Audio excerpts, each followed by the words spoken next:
নমস্কাৰ, সকলো ভালে আছেনে? বহুত দিন আপোনালোকৰ মাজত যাব পৰা নাই। আজি 6 দিন হ'ল হস্পিটেলতে আছোঁ। কালি যি হেৰিৰ পৰা ওলালোঁ, ICUৰ পৰা। এতিয়া বৰ্তমান বেডত আছোঁ। চেলাইন দি আছে দিনত 10টাকৈ। আৰু আপোনালোকক চববিলাক ভিডিঅ' দেখাই থাকিব পৰা নাই। সিহঁতে কি কৰি আছে মই গমো পোৱা নাই। আৰু বাইদেৱে বাৰু ইয়াত বেজি দি আছে। আপোনালোকক চববিলাক ভাল হোৱাৰ পিছত কথা কৈ আছোঁ বাৰু। এতিয়া অসুস্থ হোৱা নাই মই। এতিয়াতো মেইনলি বেছিকৈ প্ৰব্লেমটো ক'ত হৈ আছে? হাতত হৈ আছে, হাতখনত জোৰ নপৰে একেবাৰে। আৰু নাভডাল কাটা গৈছে বটলেদি। তাৰপিছত আৰু এইফালে মাথাত আছে। আৰু এইখিনি বৰ্তমান ফটকৈ বহি বহি উঠিলে দুৰ্বল লাগি যায়। বহুত তেজ গেছি নহয় জানে। পিছফালৰ পৰা মাৰিলা দেখি আগফালৰ পৰা মাৰিব নোৱাৰিলে। আৰু যাতে এনেকুৱা কাৰো লগত এনেকুৱা সংঘটিত নহয়, দুখীয়া যাতে শাস্তি পায় তাকে পুলিচ প্ৰশাসনক আহ্বান জনালোঁ। আৰু এনেকুৱা মোৰ নিচিনাকৈ যাতে কোনো এনেকৈ কষ্ট খাই থাকিব লগা নহয়। আৰু আজিকালি মানুহ এতিয়া হেৰি নোহোৱা হৈছে, কি বুলি কয় এইটো, মৰম দয়াটো নাইয়ে। আজিকালি মানুহে মাৰ বুলিয়ে মাৰে, কাট বুলিয়ে কাটে। এতিয়া কাক কি কৰিম? এতিয়া কিনকে মানুহ চলা ফুৰা কৰিব? মানুহ এতিয়া আমি বাহিৰত গ'লে এতিয়া আক্ৰমণ কৰে। তেতিয়া এনেকুৱাই হৈ থাকে। মোৰ লগত হৈছে বাৰু, এইটো একো ডাঙৰ কথা নহয়। বেলেগৰ লগত যেতিয়া হয় এনেকুৱাই ঘটনা, তেতিয়া কি হ'ব দেশৰ গতি? তাতে দুনিয়া এনেকুৱা গতি নহয়।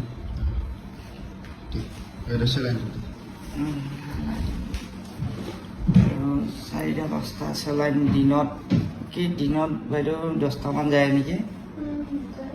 দিনত 10টামান চেলাইন বেজি।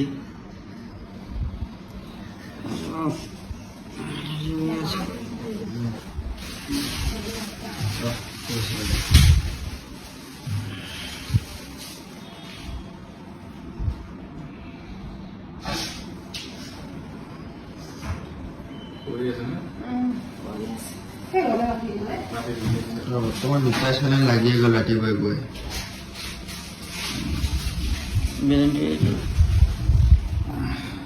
মিলি যায় ৰাতিপুৱাই গৈ চেলাইনটো দিলে তেজটো গোট খাই যায় না, হৈ যায়।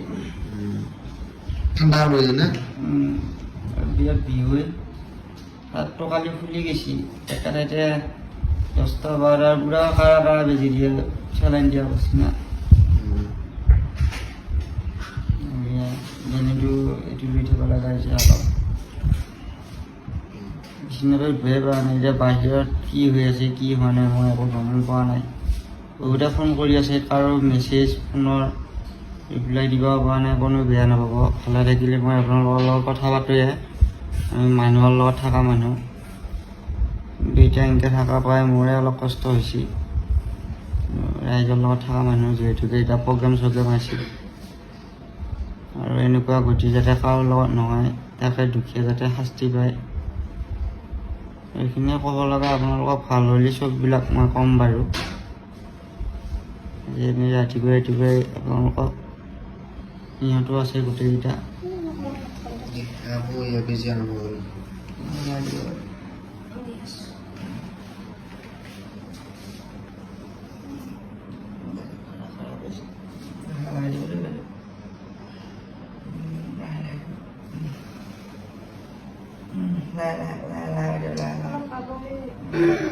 একদম লাহে লাহে, একদম আস্তে আস্তে আস্তে আস্তে বেছি লাহে লাহে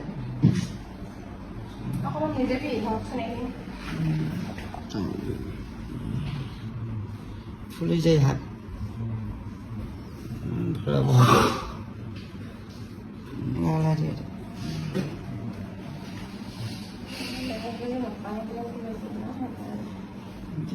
বহুত দুখ পায়। মই দেখি জজ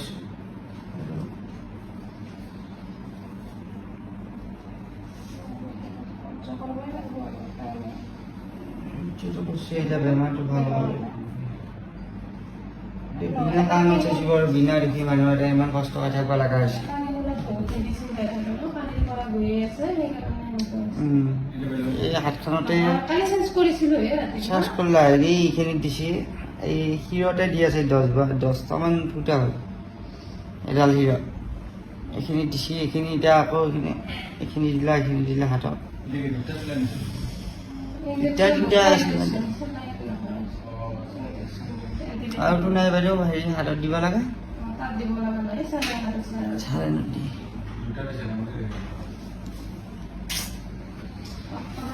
এনেকুৱা এটা কষ্ট খাই আছোঁ ভগৱানে যাতে সোনকালে ভাল কৰে আৰু আপোনালোকৰ যিসকল শুভাকাংক্ষী মোক খবৰ লৈ আছে সকলোকে বহুত বহুত ধন্যবাদ আপোনালোকৰ সাহসৰ কাৰণে ইমানখিনি সাহস লৈ আছোঁ আপোনালোকে মৰম আশীৰ্বাদ দিছা আপোনালোকে খবৰ লৈ আছা আপোনালোকৰ সাহসৰ কাৰণে মই এতিয়া ষ্ট্ৰং হৈ থাকিব পাৰিছোঁ ভাগি পৰা নাই এইবিলাক জীৱনত ঘাট প্ৰতিঘাত আহিবই তথাপিও আপোনালোকে ইমান সুন্দৰকৈ ইমানখিনি সহায় সহযোগিতা কৰি যাই আছা তাৰ কাৰণে আপোনালোকক বহুত বহুত ধন্যবাদ মই বেছিকৈ কথা ক'ব নোৱাৰোঁ বাৰু মই পিছত আপোনালোকক ভালকৈ ক'ম ভাল পোৱাৰ পিছত মাথা চাথা ঘূৰি যায় আৰু ইহঁতে আছে বাৰু ৰখি ৰাতিটো কালি এইকেইদিন ৰখা মানুহ বহুত বাৰু 15-20টামানতে আছে গোটেইবিলাক আজিও আছে সিহঁতে গোটেইবিলাক বাহিৰতো আছে এইটো দেখাই দিছোঁ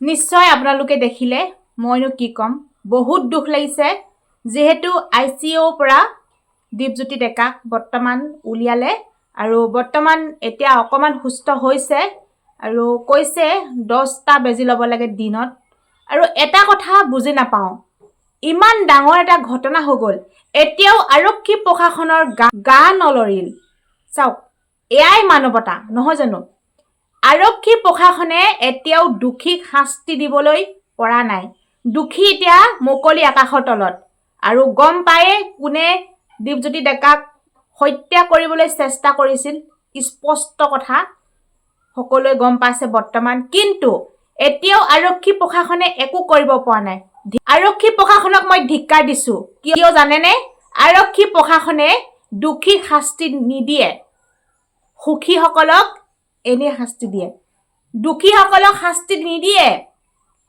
আজি দীপজ্যোতি ডেকাৰ লগত এনেকুৱা হৈছে কালিলৈ আপোনাৰ লগত নহ'ব মোৰ লগত নহ'ব কিবা গ্যাৰান্টি আছে জানো কেতিয়াও নাই আমাৰ ইউটিউবাৰসকলে যিহেতু ভিডিঅ' ক্ৰিয়েট কৰে নহয় জানো ছ'চিয়েল ক্ৰিয়েটৰসকলে ভিডিঅ' ক্ৰিয়েট কৰে আৰু দীপজ্যোতি ডেকাই একো বেয়া ভিডিঅ' নবনায় আপোনালোকে নিশ্চয় জানে মনোৰঞ্জন দিব বিচাৰে সৰুৰ পৰা বৃদ্ধলৈকে দীপজ্যোতি ডেকাৰ ভিডিঅ' চাই ভাল পায় সকলোৱে ভাল পায় দীপজ্যোতি ডেকাই মাত্ৰ মনোৰঞ্জন দিয়ে আৰু ধনমণি নামৰ যিজন ব্যক্তিয়ে দীপজ্যোতি ডেকাক হত্যা কৰিবলৈ চেষ্টা কৰিছিল সেইজন ব্যক্তিৰ লগত কিবা শত্ৰুতা আছে যদিও আমি গম নাপাওঁ কিন্তু আইন হাতত তুলি লৈছে কাৰণ যেতিয়া এখন মঞ্চত যিহেতু নিমন্ত্ৰণ কৰিছিল তালৈ গৈছিল দীপজ্যোতি ডেকা আৰু গোটেই ভাঙা টিভি পৰিয়ালটো তাত গৈ পিনে যিহেতু পিছফালৰ পৰা হত্যা কৰিবলৈ চেষ্টা কৰিছিল তাত আৰক্ষী প্ৰশাসনে একো চেট ৰখা নাছিল নেকি সেইটো এটা ডাঙৰ প্ৰশ্ন আৰু দীপজ্যোতি ডেকা এনেকুৱা কাণ্ড কৰি দিলে আজি যিখিনি ছ'চিয়েল ক্ৰিয়েটৰ সেই ছ'চিয়েল ক্ৰিয়েটৰসকলক কৈছোঁ কালিলৈ আপোনালোকৰ লগত নহ'ব এনেকুৱা ঘটনা আজি আৰু কালিলৈ আমাৰ লগত এনেকুৱা ঘটনা নহ'ব কোনোবাই নুই দি ক'ব পাৰিব জানো কেতিয়াও নোৱাৰে আজি দীপজ্যোতি ডেকাই মাত্ৰ মনোৰঞ্জনহে ভিডিঅ' দিছিল তাৰ বাহিৰে একো ভিডিঅ' বনোৱা নাছিল আৰু আমাৰ দৰে যিখিনি অন্যায় যিখিনি অহিংসাত যিখিনি দুৰ্নীতি হৈ থাকে আমি স্পষ্টকৈ মাত মাতোঁ আজি দীপজ্যোতি ডেকাৰ লগত হৈছে কালিলৈ আমাৰ লগত নহ'ব কোনো কথা ক'ব নোৱাৰি নহয় জানো আজি দুখীয়ে শাস্তি নাপায় আজি এইখন অসমত দুখীয়ে মুকলি আকাশৰ তলত ঘূৰি ফুৰে ধিক্কাৰ জন্মিছে আৰক্ষী প্ৰশাসনক মই ধিক্কাৰ দিছোঁ আজি জোনমণি ৰাভায়ো মৃত্যু হৈ গ'ল জল পটপটকৈ হত্যা কৰি ওলাই গৈছিল আৰু মানুহে গমো পাইছিল কিন্তু অৱশেষত জোনমণি ৰাভাই কেছ উঠাই ল'বলৈ বাধ্য হ'ল কোনোবাই বাধ্য কৰাইছে যদিও আমি গম নাপাওঁ আৰু যিহেতু জোনমণি ৰাভাৰ কেছটো ঘটনা বুলি কৈ দিলে আপোনালোকে নিশ্চয় গম পায় আজি নিজকে নিজে ভাবোঁ অসমত কিয় জন্ম ল'লোঁ আজি নিজকে নিজক প্ৰশ্ন হয় আৰু দীপজ্যোতি ডেকাৰ লগত এনেকুৱা ঘটনা হৈছিল আৰু আমাৰ লগত নহ'ব সেই কথাষাৰ আমি কেনেকৈ ক'ব পাৰিম কওকচোন ইমান মানে কৈছোঁ নহয় বহুত বেয়া লাগিছিল আৰু দীপজ্যোতি ডেকা সোনকালে সুস্থ হৈ আহক তাৰে ভগৱানৰ ওচৰত প্ৰাৰ্থনা কৰিছোঁ আৰু দীপজ্যোতি ডেকাৰ লগত যে এনেকুৱা ঘটনা ঘটিল আৰু আমাৰ যিখিনি ছ'চিয়েল ক্ৰিয়েটৰসকলে ভিডিঅ' ক্ৰিয়েট কৰে আজি ছ'চিয়েল ক্ৰিয়েটৰসকলে যদি সকলোৱে মাত মাতিলেহেঁতেন যে দীপজ্যোতি ডেকাক যিজন ব্যক্তিয়ে হত্যা কৰিবলৈ চেষ্টা কৰিছিল সেইজন ব্যক্তিক কঠোৰতম শাস্তি দিব লাগে বুলি সকলো ছ'চিয়েল ক্ৰিয়েটৰসকল ওলাই আহিব লাগে মানে ওপৰলৈ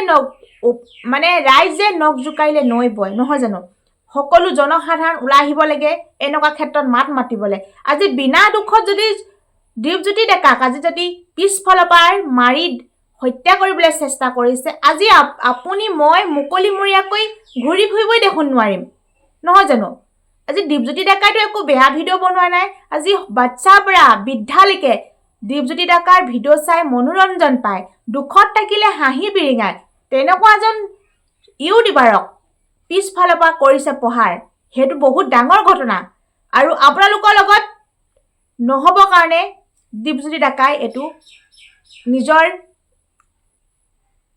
মানে অসুস্থ অৱস্থাতে আহ্বান কৰিছে যে মোৰ নিচিনা আপোনালোকৰ লগতো হ'ব নালাগে নিজে বহুত ভুক্তভোগী কিন্তু মৃত্যুৰ দুৱাৰদলিৰ পৰা আহিছে নহয় জানো কাৰণ মাৰি পেলাবই চাগে লৈছিল কিন্তু আমাৰ আশীৰ্বাদ জনসাধাৰণৰ আশীৰ্বাদ আছে দীপজ্যোতি ডেকাক জনসাধাৰণে ভাল পায় সকলো ভাল পোৱা আশীৰ্বাদ আছে হিৰত লৈ দীপজ্যোতি ডেকাৰ পুনৰ সুস্থ হৈ আহিছে আৰু সুস্থ হওক তাৰে কামনা কৰিছোঁ কিন্তু এটা কথা স্পষ্ট যে দীপজ্যোতি ডেকাক যোনজন ব্যক্তি আৰু চিনাক্ত হ'ল ব্যক্তিজনৰ নাম সেই ব্যক্তিজনক এতিয়ালৈকে কিয় শাস্তি বিহিত ব্যৱস্থা কৰা নাই তাকহে বুজি নাপালোঁ আৰু আৰক্ষী প্ৰশাসনে গা লৰাই দিছে আৰু আৰক্ষী প্ৰশাসনে এনেকুৱা মানে দোষী শাস্তি কিয় নিদিয়ে আৰু দোষীসমূহ আকাশৰ মুকলি তলত ঘূৰি ফুৰে নে টকা পইচা দি নিজৰ জুলুঙা মেকুৰীৰ দৰে ওলাই আহিব পাৰে সেইটো আমি ইমান জ্ঞাত নহয় কিন্তু আমাৰ গণতান্ত্ৰিক দেশত যেতিয়া আমি ভাৰতৰ যেতিয়া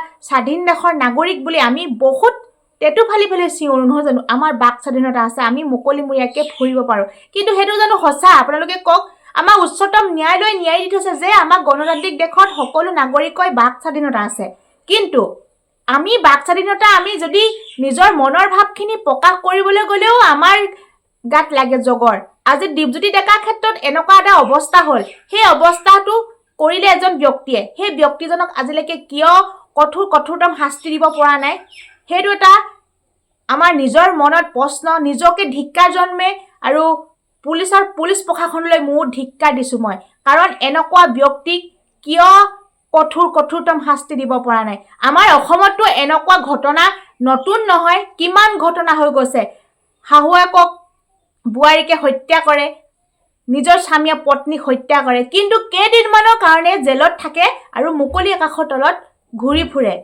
কাৰণ পইচা দি মুকলি আকাশৰ তলত ধুনীয়াকৈ ওলাই আহিব পাৰে আৰু এনেকুৱা আমাৰ অসমত দিনক দিনে বৃদ্ধি পাব নাই কওকচোন এনেকুৱা হত্যাকাৰী এনেকুৱা মানে ব্যক্তি যি আনক মানে পিছফালৰ পৰা হত্যা কৰি দিবলৈ চেষ্টা কৰে যি মানে যিকোনো কৰি দিব তেনেকুৱা ব্যক্তি মানে বৃদ্ধি পাব নাই কওকচোন যদি পুলিচ প্ৰশাসনে যদি তাকত নকৰে যদি পুলিচ প্ৰশাসনে যিজন দোষীক শাস্তি নিদিয়ে দিনক দিনে বৃদ্ধি পাব চুৰ ডকাইত ধৰ্ষণ লুণ্ঠন সকলোখিনি বৃদ্ধি পাব আমাৰ অসমত মানে এনেই আমি স্বাধীন বুলি আমি এনেই চিঞৰি থাকোঁ আমাৰ শাসনাধীন চৰকাৰে এইবিলাক কিয় দৃষ্টি নাৰাখে আপোনালোকক মই প্ৰশ্ন কৰিছোঁ আপোনালোকৰ জানো উত্তৰ আপোনালোকৰ হাতত আছে যদি আৰক্ষী প্ৰশাসনে যদি দোষী শাস্তি বিহিত কৰা এখন আইন উলিয়াই দিলেহেঁতেন সকলোৱে ভয় কৰিলেহেঁতেন আমাৰ অসমত মানে এনেকুৱা অৱস্থা কৰিবলৈ দ্বিতীয়জন ব্যক্তি আৰু যদি কিবা শত্ৰুতা আছিল আইনৰ দ্বাৰা সহায় ল'ব লাগিছিল এই ধনমণি নামৰ সেই ব্যক্তিজনক কৈছোঁ আৰু কিয় আইন হাতত তুলি ল'লে আৰু যিহেতু দীপজ্যোতি ডেকা সুস্থ হৈ আহিছে লাহে লাহে আমাৰ আশীৰ্বাদ আছে সকলো ৰাইজৰ আশীৰ্বাদ আছে প্ৰত্যেক মাতৃৰ আশীৰ্বাদ আছে এনেও এদিন সুস্থ হৈ আহিব। কিন্তু এই ধনমণি নামৰ ব্যক্তিজনক শাস্তি কি হ'ব? আৰু এটা কথা মই নিজৰ ব্যক্তিগতভাৱে কৈছোঁ যে আমি যিহেতু ছ'চিয়েল ক্ৰিয়েটৰ, আমি ভিডিঅ'সমূহ ক্ৰিয়েট কৰোঁ। আমাৰ ছ'চিয়েল ক্ৰিয়েটৰটো আমাৰ অসমত অভাৱ নাই, নহয় জানো? সকলো ভিডিঅ' ক্ৰিয়েট কৰে যিকোনো কণ্টেণ্টত লৈ। কিন্তু আমি যদি এনেকুৱা যদি আমাৰ অৱস্থা হয় বা দীপজ্যোতিৰ ক্ষেত্ৰতে এনেকুৱা অৱস্থা হৈছে, আমি সকলোৱে একতাভাৱে ওলাই আহি আমি এখন এজাহাৰ দাখিল কৰিব নোৱাৰিম নেকি? সেইটো মই নিজৰ ব্যক্তিগত ফালৰ পৰা কৈছোঁ, সকলো ছ'চিয়েল ক্ৰিয়েটৰক কৈছোঁ। কাৰণ যিসকল ছ'চিয়েল ক্ৰিয়েটৰ আমাৰ একেখন পৰিয়ালৰ আমি সদস্য, নহয় জানো? আমাৰ লগত যদি নহ'ব, আপোনালোকৰ লগত যদি নহ'ব, কিবাটো গেৰাণ্টি নাই। আজি দীপজ্যোতি ডেকাৰ ক্ষেত্ৰত যদি আমি মাত নামাতোঁ, কাইলৈ আপোনাৰ আৰু মোৰ ক্ষেত্ৰতো মাত মাতিবলৈ কোনো নাহিব। সেইটো কাৰণে কৈছোঁ, দীপজ্যোতি ডেকাৰ লগত যে এনেকুৱা এটা ঘটনা ঘটি গ'ল, এইটো স্বাভাৱিক ঘটনা নহয় আৰু বহুত ডাঙৰ ঘটনা। আৰু এনেকুৱা ভৱিষ্যতলৈ যাতে দ্বিতীয়জনক কেতিয়াও হ'ব নালাগে। সকলোৱে সাৱধান হ'ব লাগে আৰু সকলোৱে সজাগ হৈ সকলোৱে একতাভাৱে এনেকুৱা এটা মানে ল'ব লাগে, যাতে দ্বিতীয়জনৰ যদি ছ'চিয়েল ক্ৰিয়েটৰক যদি এনেকুৱা কৰে, সকলো ছ'চিয়েল ক্ৰিয়েটৰ একতাভাৱে ওলাই আহিব লাগে। সেইটোৱে মই কামনা কৰোঁ। আৰু বহুত দুখ পাইছোঁ আজি দীপজ্যোতি ডেকাৰ লগত এনেকুৱা ঘটনা সংঘটিত হ'ল। মানে নিজৰ কোনোবা ককাই ভাই লগতে হোৱাৰ দৰে লাগিল। আৰু সোনকালে সুস্থ হৈ আহক আমাৰ মাজত আকৌ আগৰ দৰে মনোৰঞ্জন ভিডিঅ' দিব পাৰে আমাৰ মাজত। আৰু মৃত্যুৰ দুৱাৰদলিৰ পৰা যিহেতু আহিছে আৰু সকলো আশীৰ্বাদ আছে দীপজ্যোতি ডেকাৰ লগত, এনেও ভাল হ'ব। আৰু মই এইটোৱে কামনা কৰোঁ, পুলিচ প্ৰশাসনে এই ধনমণি নামৰ ব্যক্তিজনক কঠোৰতম শাস্তি দিব লাগে। আৰু মানে সকলো তেতিয়া যিসকলে এনেকুৱা মানে কাম কৰে, সেইসকলে আকৌ দ্বিতীয়জন ব্যক্তিক এনেকুৱা কৰিবলৈ সাহ নকৰে। এইটোও কামনা কৰিলোঁ, আপোনালোকে যদি বিচাৰে সেই ধনমণি নামৰ ব্যক্তিজনে কঠোৰতম শাস্তি পাবলৈ আপোনালোকে যিমান পাৰে ভিডিঅ' শ্বেয়াৰ কৰক। আৰু আপোনালোকৰ মনত যি আছে আৰু আপোনালোকে কমেণ্ট কৰি জনাব। আৰু আপোনালোকে বিচাৰেনে ধনমণি নামৰ সেই ব্যক্তিজনক শাস্তি দিয়াটো? আৰু যদি বিচাৰে কমেণ্ট কৰক আৰু শ্বেয়াৰ কৰক। আৰু সকলোৱে একতাভাৱে ওলাই আহিব লাগে ধনমণি নামৰ সেই ব্যক্তিজনক শাস্তি দিয়াবৰ কাৰণে। সকলোৱে কমেণ্ট বক্স হ'লেও লিখক আৰু সকলোৱে একতাভাৱে ওলাই আহিব। নোৱাৰিলেও কমেণ্ট বক্স ভৰাই দিয়ক। ইয়াকে ক'লোঁ আৰু সকলো দিনটো আজি শুভ হওক, মংগল হওক। ধন্যবাদ।